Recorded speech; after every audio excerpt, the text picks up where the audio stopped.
Hello दोस्तों, कैसे हैं आप लोग। मैं आशा करता हूं कि आप लोग स्वस्थ होंगे। स्वस्थ रहिए, मस्त रहिए, मन लगा के पढ़ते रहिए। दोस्तों, आज की क्लास में आप लोगों को बताने वाला हूं क्लास 10th सिविक्स का चैप्टर नंबर 2 है दोस्तों, सतह में साझेदारी की कार्यपालिका।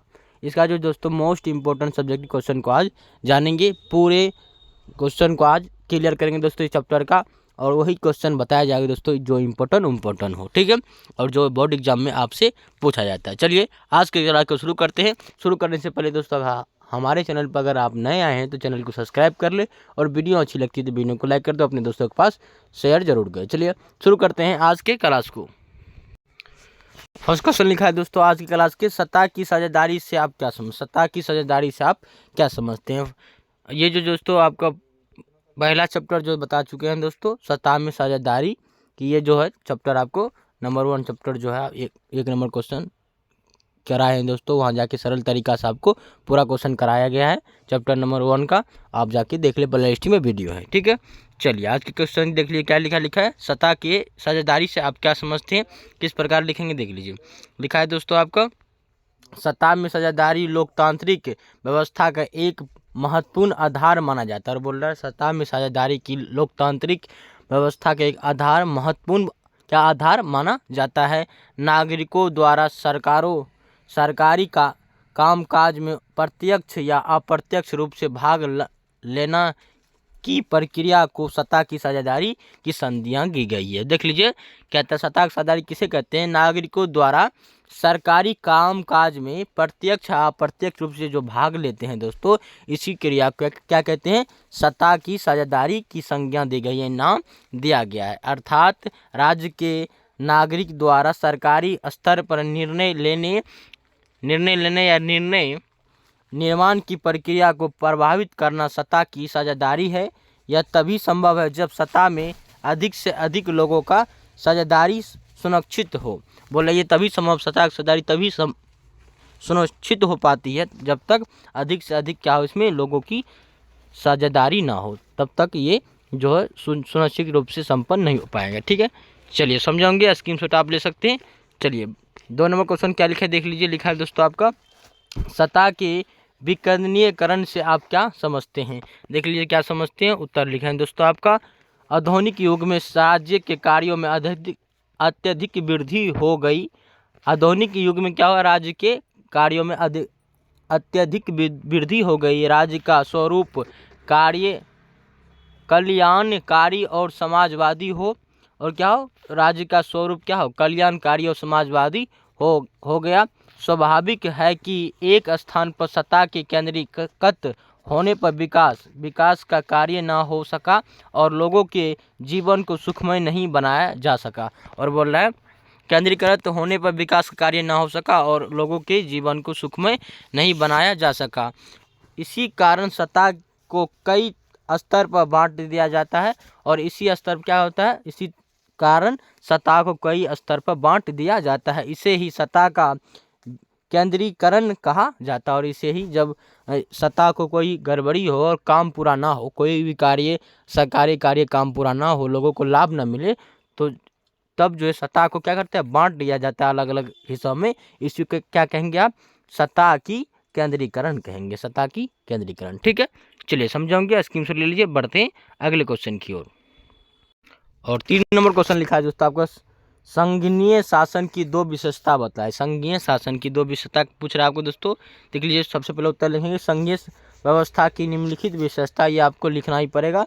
पॉइंट नंबर 1 लिखेंगे, इसमें प्रत्येक स्तर पर स्वायत्त सरकारें है, ये सभी अपने अपने कार्यों के लिए जनता के प्रति उत्तरदायी है। और बोल रहा है प्रत्येक स्तर पर क्या है, स्वायत्त सरकारें होते हैं, और ये सभी अपने अपने कार्यों के लिए जनता के प्रति क्या उत्तरदायी होते हैं। और देख लीजिए दूसरा पॉइंट लिखेंगे, संघीय व्यवस्था में दोहराई सरकार होती है। संघीय व्यवस्था में क्या होती है, दोहराई सरकार होती है केंद्रीय स्तर पर, तथा दूसरी राज्यों की सरकारें। और बोला केंद्रीय स्तर पर क्या होते हैं, दूसरी राज्यों की सरकारें होती है, ठीक है। ये 2 पॉइंट आप लिखेंगे, देख लीजिए।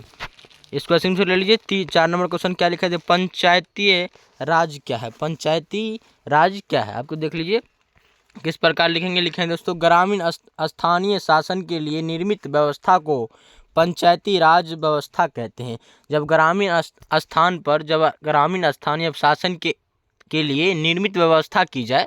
आप देखते हैं ग्रामीण में जितने हुए होते हैं कि आदमी को प्रमुख क्या पंचायत बनाया जाता है, पंचायत बनाया जाता है और उसमें एक प्रमुख व्यक्ति होते हैं, वो क्या करते हैं, न्याय करते हैं गांव के मामले को, ग्रामीण के मामलों को।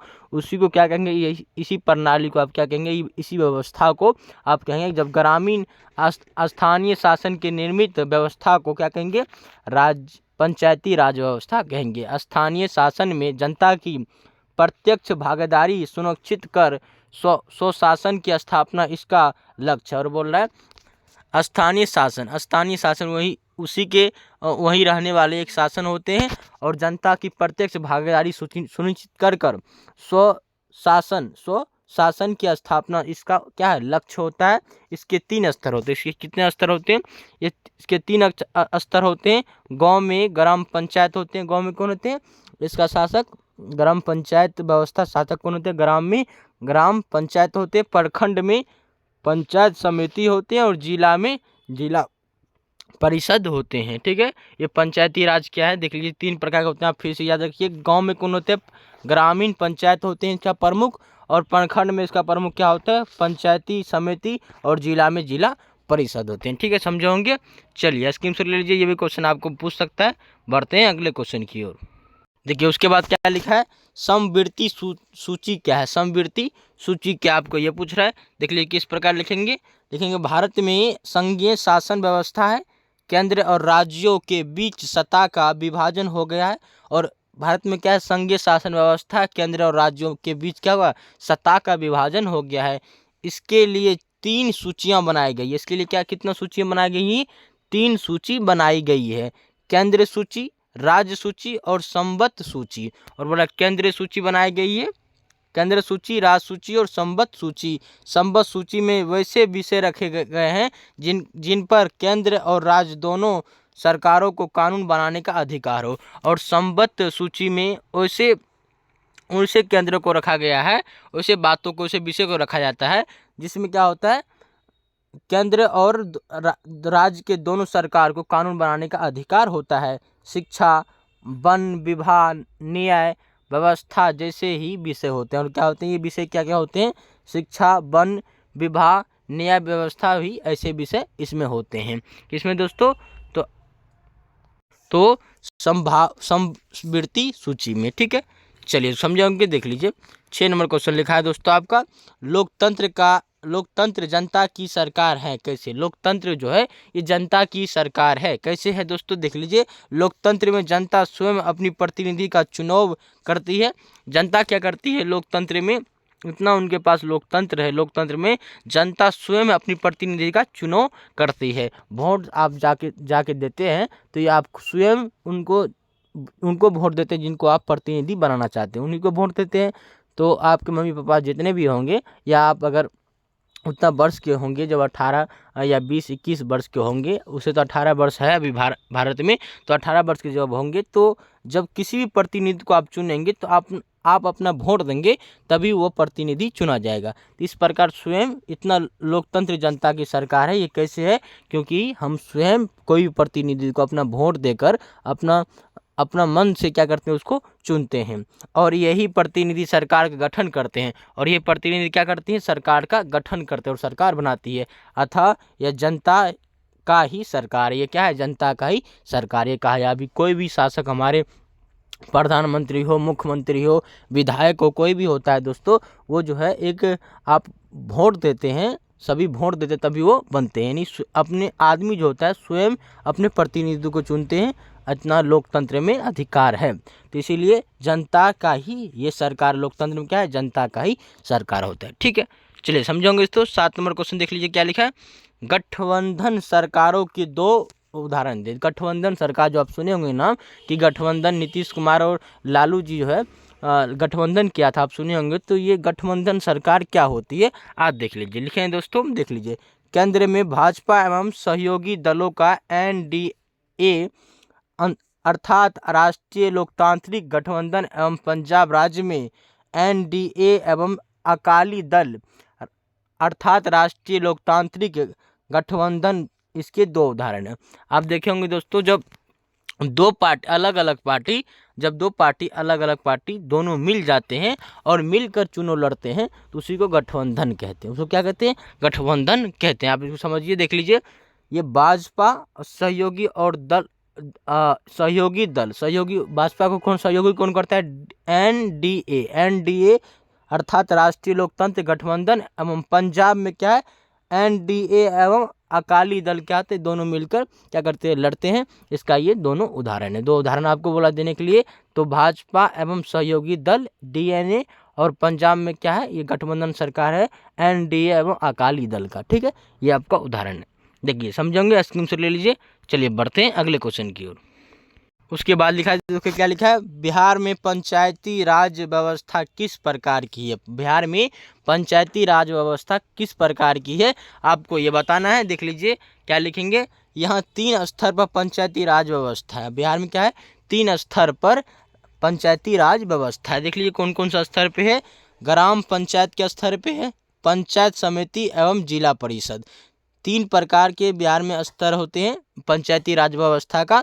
आप याद रखिए, फर्स्ट होता है ग्रामीण पंचायत, दूसरा होता है पंचायत समिति एवं जिला परिषद। ठीक है, याद रखेंगे। चलिए स्क्रीनशॉट ले लीजिए, बढ़ते हैं आगे। देख लीजिए 9 नंबर क्वेश्चन क्या लिखा है?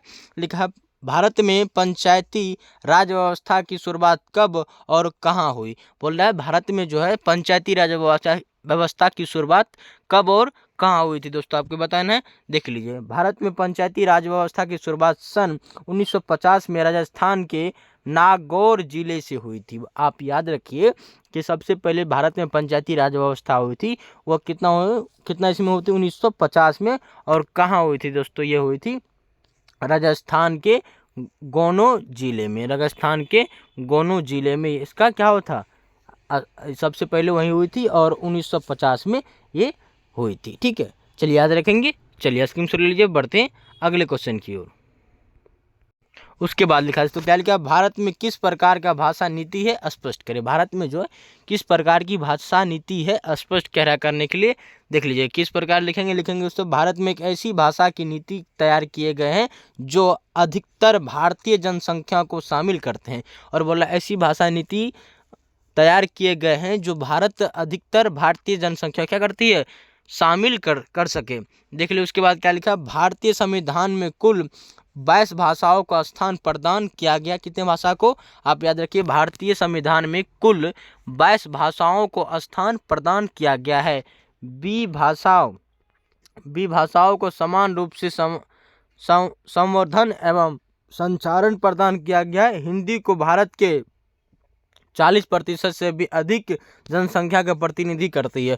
और यहाँ भारत में जो 40% से भी अधिक लोग जो है हिंदी बोलते हैं और कम का दर्जा करती है, प्रतिनिधि का दर्जा दिया जाता है। और बोल रहा है इसी ही सबसे ज़्यादा हिंदी का ही भारत में दर्जा दिया जाता है भाषा का। ठीक है, और कुल भाषा कितने संविधान में दिया गया? तो 22 भाषाओं को दर्जा गया, यानी स्थान प्रदान किया गया। ठीक है, चलिए आप इसका स्क्रीनशॉट ले लीजिए, बढ़ते हैं आगे। देख लीजिए इस पर और क्या लिखा है? इस प्रकार भारत सरकार ने एक समूह हिंदी नीति अपनाई है। और बोल रहे सबसे भाषा में जो भारत में जो भाषा बोली जाती है वो हिंदी है, क्योंकि 40% से अधिक लोग क्या करते हैं? हिंदी बोलते हैं। इसीलिए भारत की सरकार जो है सर्वोत्तम हिंदी भाषा नीति अपनाई है। ठीक है, चलिए समझेंगे, स्क्रीनशॉट ले लीजिए, बढ़ते हैं आगे।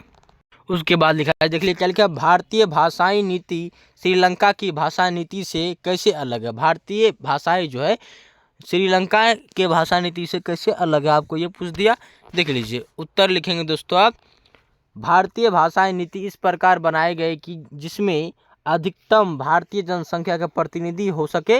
इस प्रकार देश के प्रत्येक नागरिक की ख्याल रखा गया है। और बोल रहा है इसमें इसलिए 22 भाषाओं को और सबसे श्रेष्ठ भाषा हिंदी को माना गया है, क्योंकि भारतीय जनसंख्या के प्रतिनिधि हो सके, जितना भी 40% से अधिक लोग जो करता है वो सही से बोल सके। इस प्रकार देश के प्रत्येक नागरिक की इसमें ख्याल रखा गया है। इसके ठीक विपरीत श्रीलंका की सरकार ने एक ऐसी भाषाई नीति को बनाया जिसमें सिर्फ सिंहली भाषा को उच्च प्राथमिक दी गई है। और किस भाषा को श्रीलंका में बोली जाती है ज़्यादा?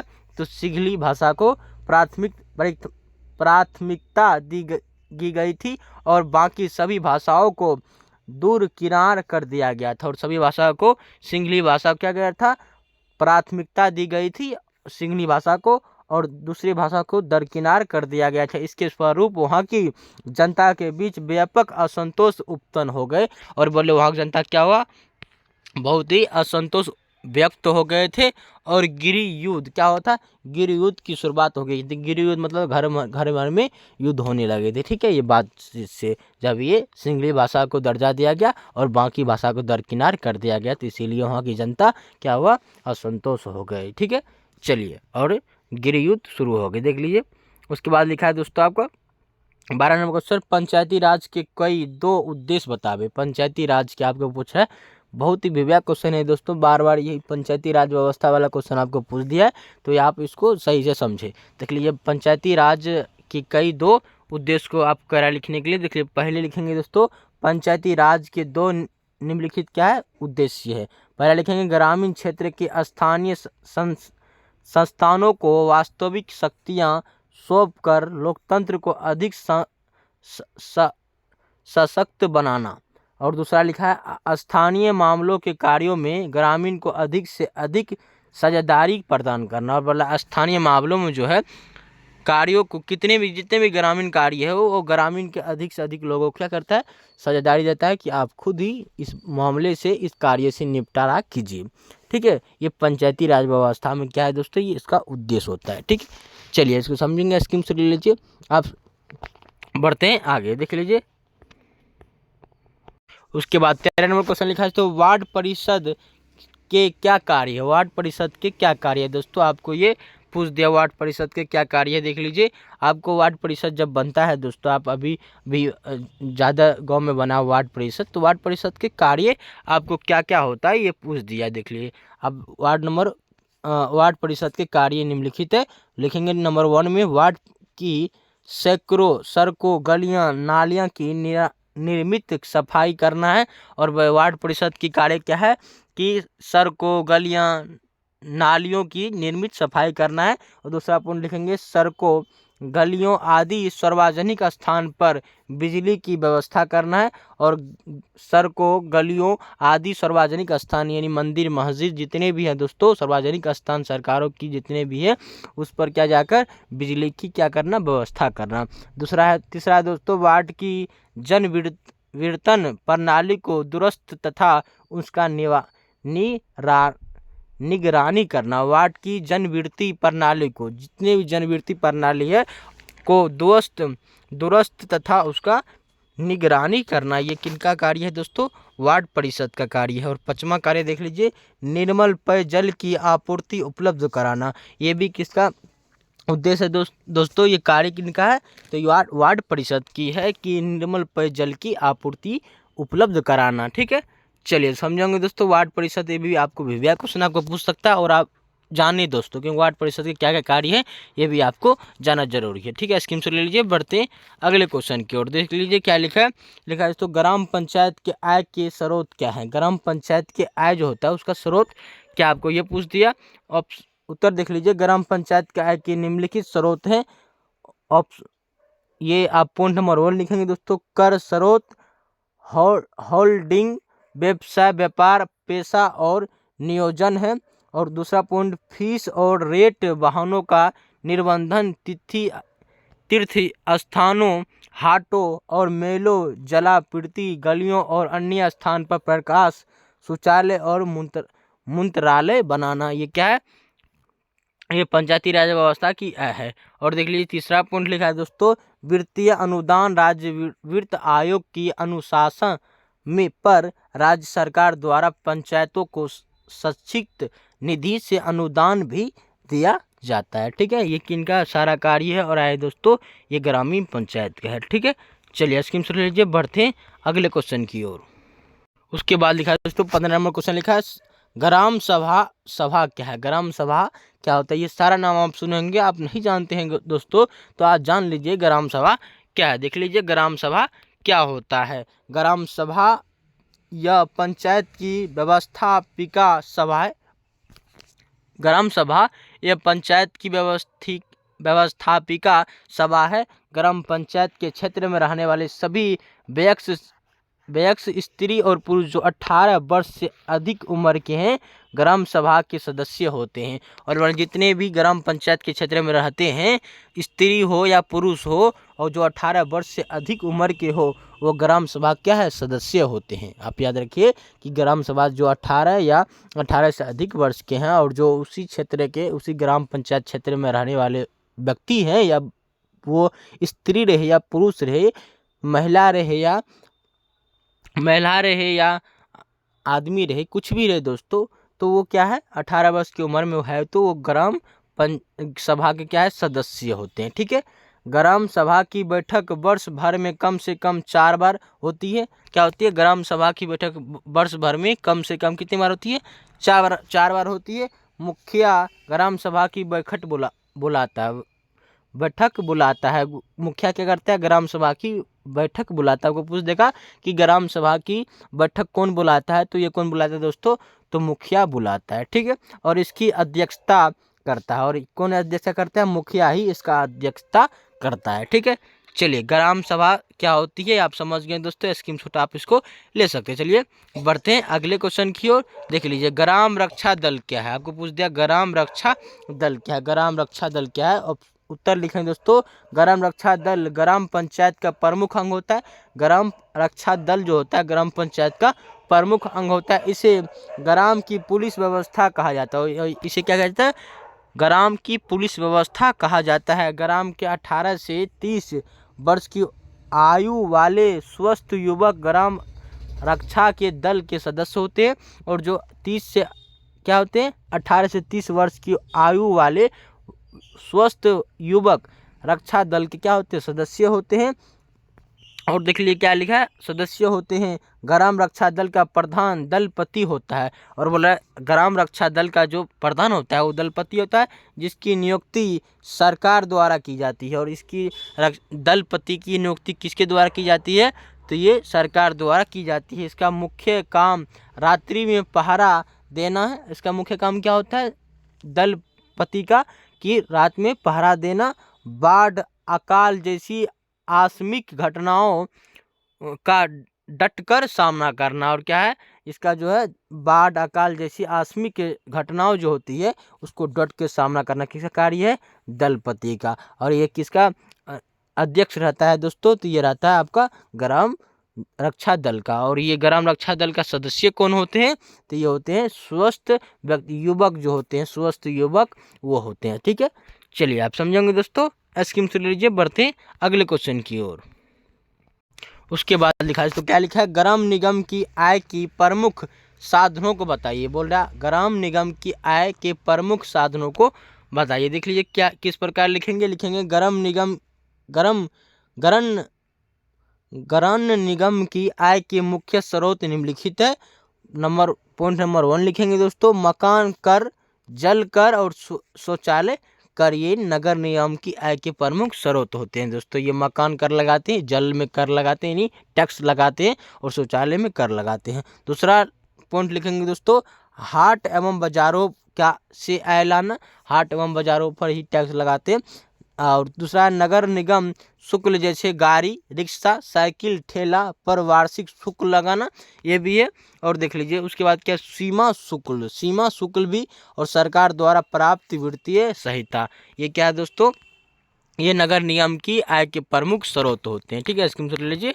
उसके बाद 18 नंबर क्वेश्चन लिखा है दोस्तों, भारतीय राजनीतिक में क्षेत्रीय दलों का उदय कब हुआ। और भारतीय राजनीतिक दलों में जो है क्षेत्रीय दलों का उदय कब हुआ दोस्तों, देख लीजिए लिखा है, सन 1990 के बाद भारतीय राजनीतिक व्यवस्था में एक महत्वपूर्ण परिवर्तन हुआ। सन 1990 के बाद भारतीय राजनीतिक व्यवस्था में एक महत्वपूर्ण क्या हुआ, परिवर्तन हुआ।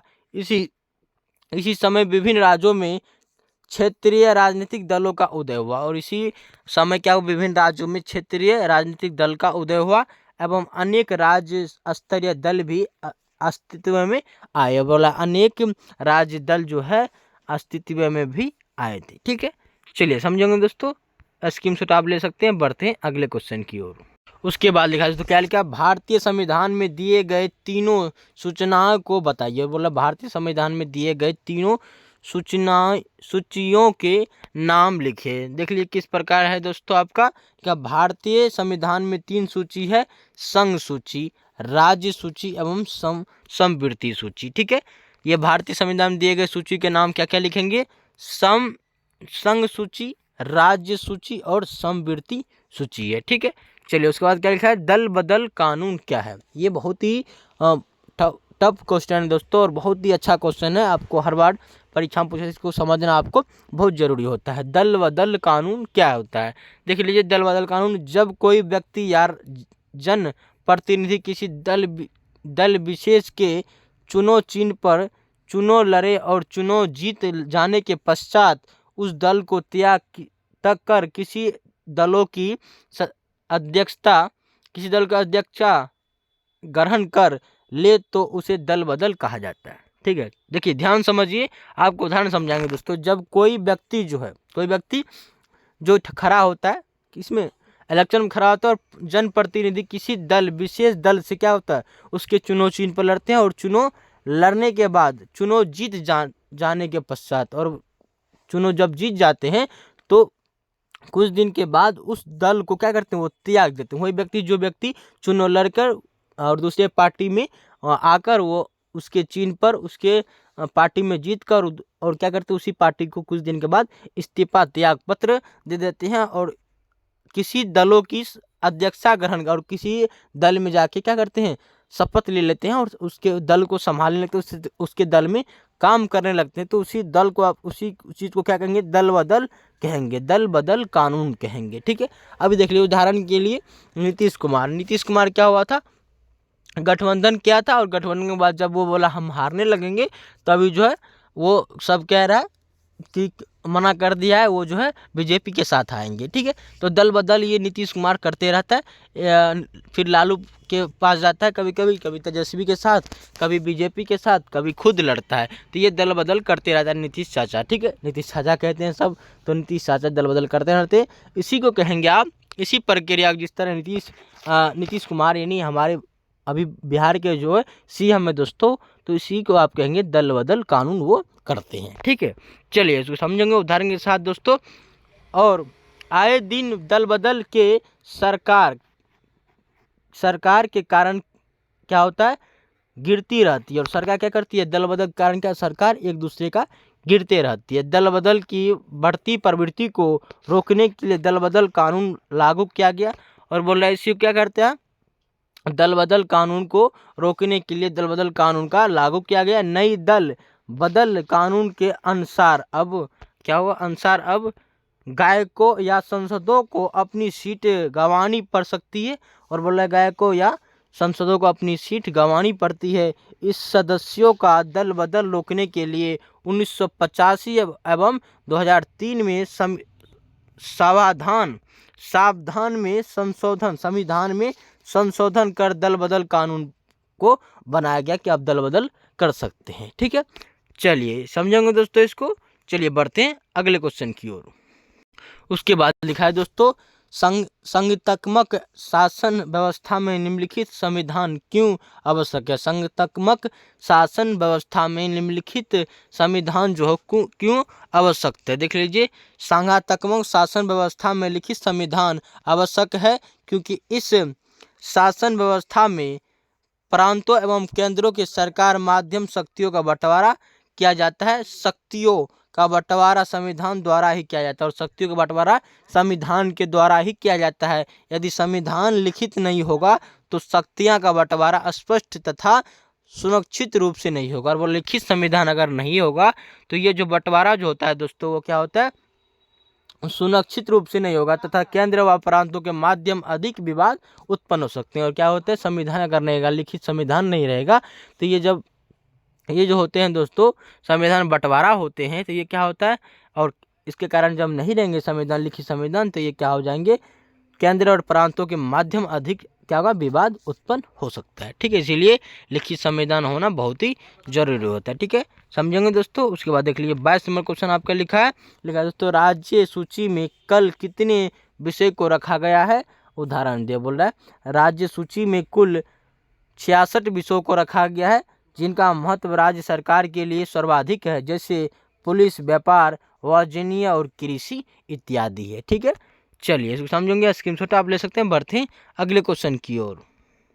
उसके बाद लिखा है, तो क्या लिखा है, अनुसूचित भाषाएं क्या है। अनुसूचित भाषाएं क्या होती है आपको ये बताना है। देख लीजिए, भारतीय संविधान के अनुसूचित 8 जिन भाषाओं को स्थान प्राप्त है वे सभी भाषाएं सुनिश्चित सुनिश्चित भाषाएं कहलाती है। इस समय कुल कितनी भाषा है आपको ये बताना है, कमेंट करके जरूर बताइए दोस्तों। आपको इसीलिए ये रखे दोस्तों कि भाषाएं इसमें कुल भाषा कितने हैं। ठीक है, भारतीय संविधान की अनुसूचित 8 क्या है, 8 में जिन भाषाओं को स्थान प्राप्त है, जिन भाषाओं क्या है स्थान प्राप्त है वे सभी भाषाएं अनुसूचित भाषाएं कहलाती है।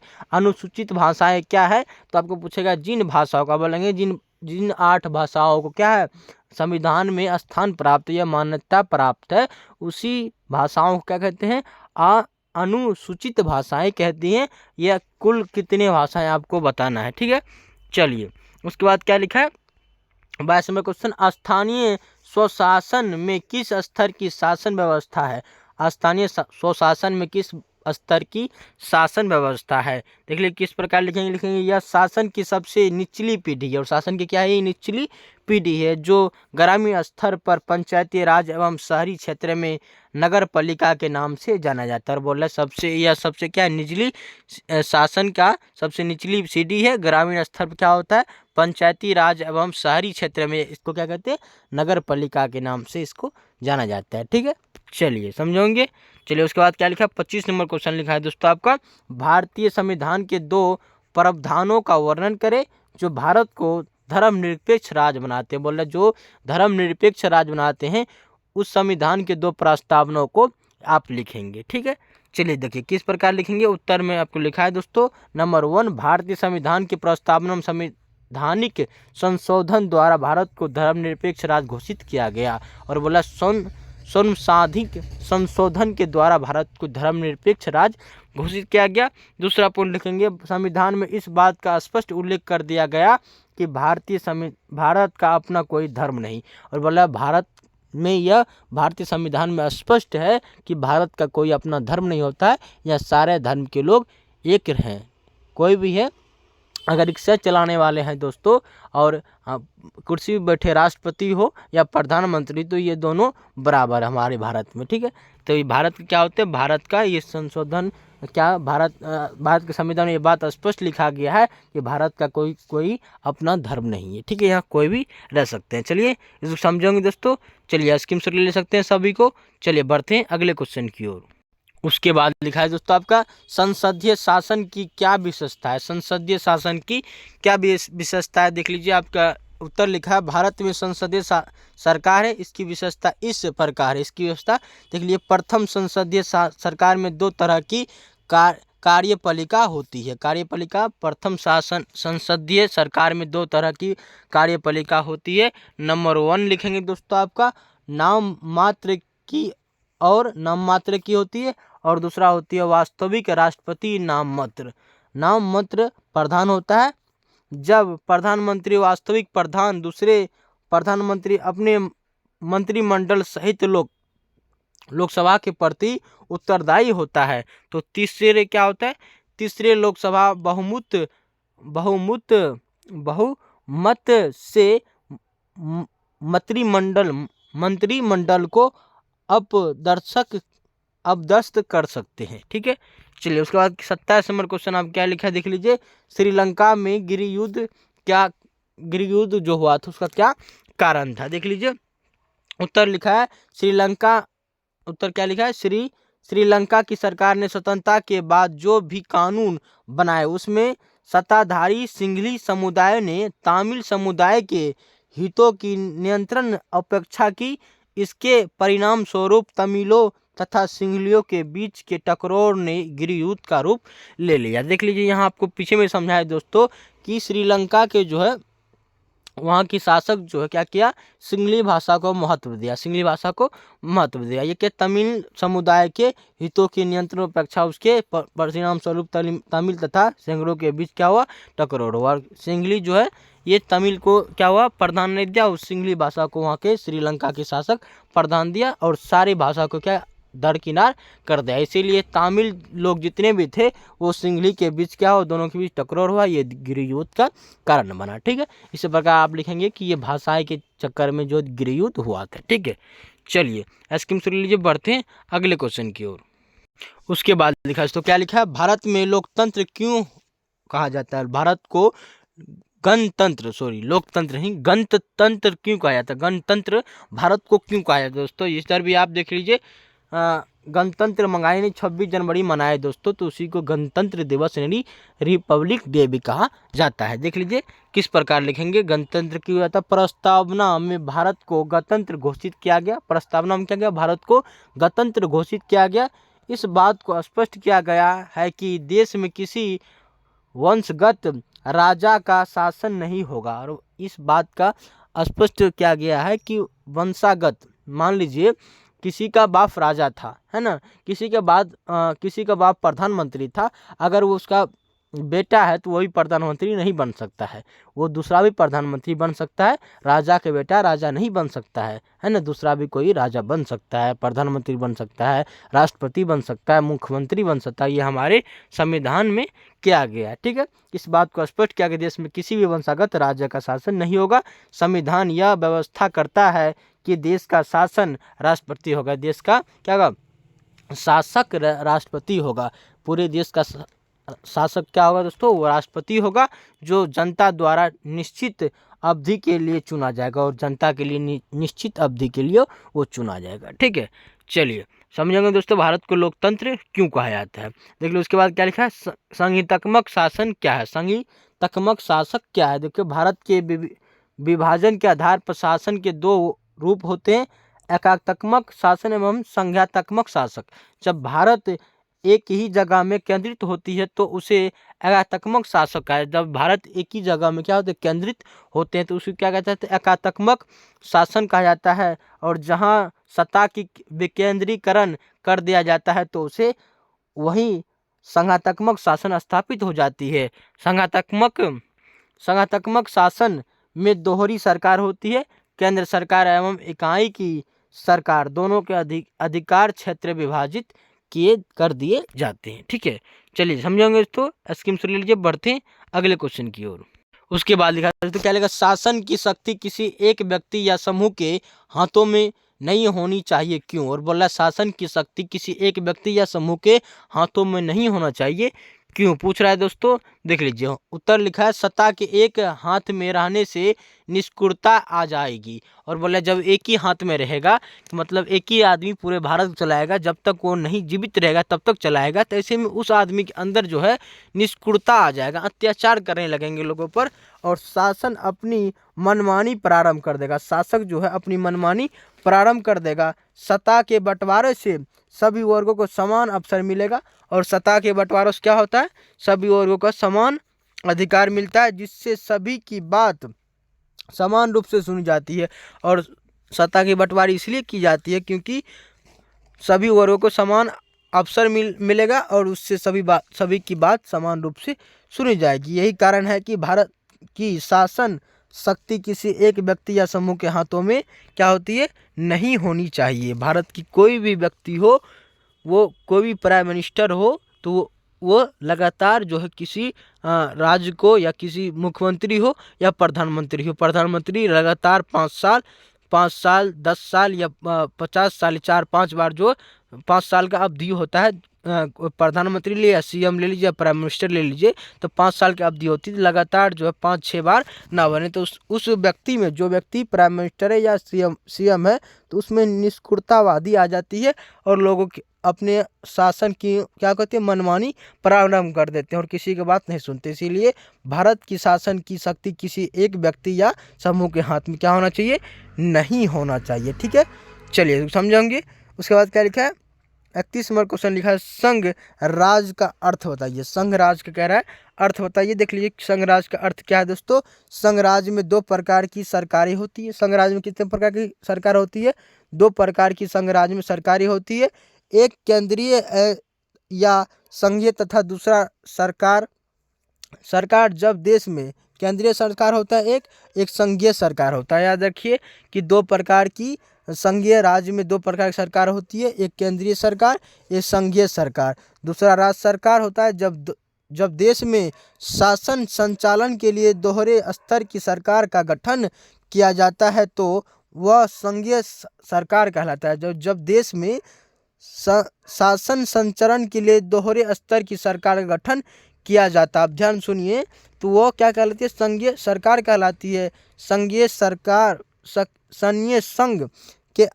सैन्य संघ के अंग होते हैं जिनके शासन के संचालन के लिए राज्य की सरकार होती है। क्या होती है? राज्य के संघ के अंग होते हैं जिनके शासन के संचालन के राज्यों की क्या होती है? सरकार होती है।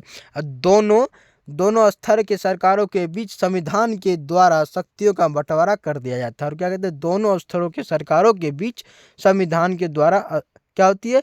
शक्तियों का बंटवारा कर दिया जाता है। ठीक है, चलिए समझेंगे, बढ़ते अगले क्वेश्चन की ओर। उसके बाद लिखा है दोस्तों, क्या लिखा है? नगर पंचायत क्या है? ये भी बहुत बढ़िया क्वेश्चन है दोस्तों। नगर पंचायत क्या है देख लीजिए। लिखा है ग्रामीण और नगर क्षेत्रों के बीच की श्रेणी में आने वाले क्षेत्र के लिए नगर पंचायत का प्रावधान है। बोल रहा है ग्रामीण और नगर क्षेत्रों के बीच की श्रेणी में आने वाले क्षेत्रों के लिए नगर पंचायत का प्रावधान है।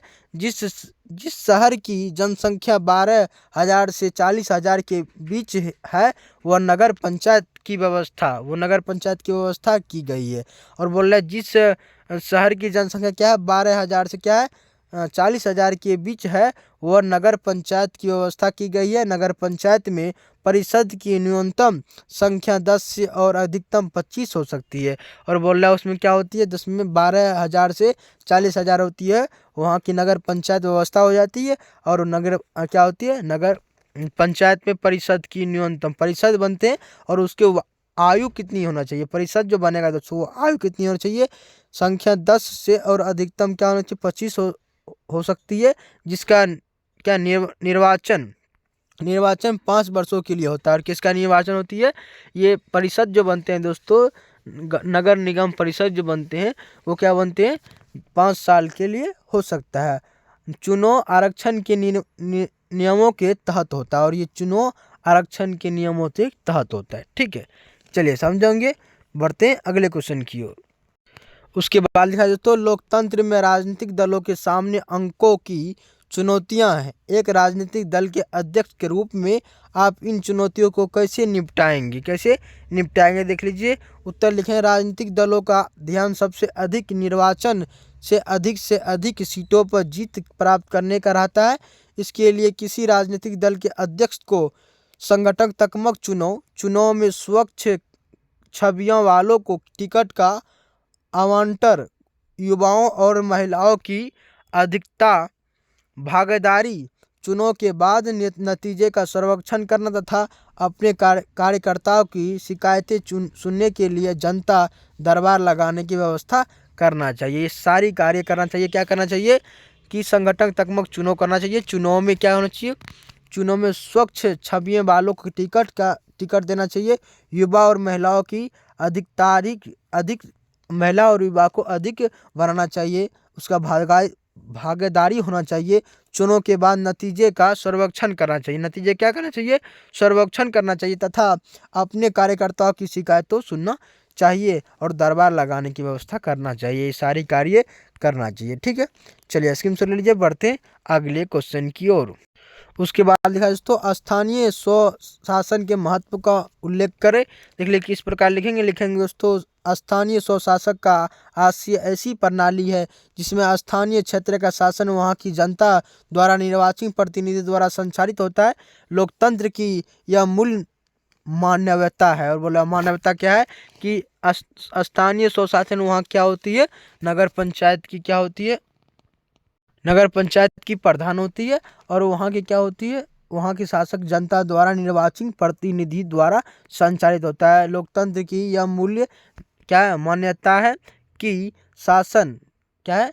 शासन के कार्यों में जनता के अधिक से अधिक भागीदारी हो। इसका मान्यता को व्यावहारिक रूप स्थानीय स्वशासन की संस्थानों द्वारा ही प्रदान किया जा सकता है, जिससे जनता को लोकतांत्रिक जीवन पद्धति अपनाने का आधारभूत परीक्षण प्राप्त हो। और देख लीजिए, स्थानीय शासन जन सहयोगी के उत्कृष्ट साधन है। स्थानीय शासन के कारण सरकार का कार्यभार हल्का हो जाता है। और क्या है, स्थानीय शासन के कार्यकाल के कारण क्या होता है, ये सरकार जो होते हैं दोस्तों का कुछ न कुछ कार्यभार क्या होते हैं, कम हो जाता है, ताकि वो अपना गांव को संभाली रहा है तो हम क्या करेंगे, है ना। तो गांव का ही शासक को कुछ न कुछ बनाया जाता है, गांव की जनता को ही बनाया जाता है। तो अपना गांव का जो फैसला खुद कीजिए, ठीक है। इस तरह यह स्पष्ट है कि स्थानीय स्वशासक की संस्थाएं लोकतंत्र की प्राथमिक पाठशाला और आदर्श जीवन की आधारशिला है, ये आप स्पष्ट रूप से कह सकते हैं, ठीक है। इसको ऐसे ले लीजिए, बढ़ते हैं अगले क्वेश्चन की ओर। और आज के क्वेश्चन समाप्त हो गए दोस्तों। आप कितने क्वेश्चन किए दोस्तों, 1 से 34 तक आप क्वेश्चन किए। मैं आशा करता हूं कि आप सारे क्वेश्चन को समझेंगे दोस्तों। नहीं समझे तो दोबारा वीडियो को जरूर देखें। और चलिए दोस्तों, आज के लिए इतना ही, मिलते।